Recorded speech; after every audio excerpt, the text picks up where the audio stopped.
Hello guys, ito na naman ang ating short race prediction angle calendar. Try na naman nating mag-analyze. Magtataya tayo ngayong araw, August 23, 2023. Result noong August 22, 9 PM draw ay 223 at yan ang kukuning guide.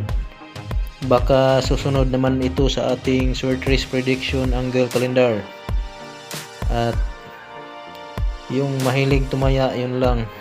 Pero kung alanganin kayo, wag lang din kayong tataya. Ito ang 223. 223. Count 4 lang din ang formula natin. Ito.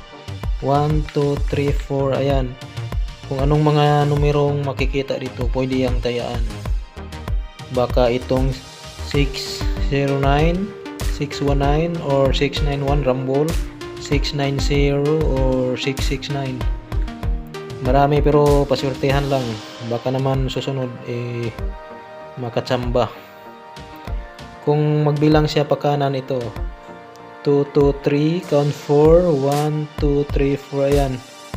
Pwede din yung 510, 531 or 503. Paswertehan lang po. Okay, yan lang po ang ating analyze. Kasi minsan sumusunod talaga dito. Thank you.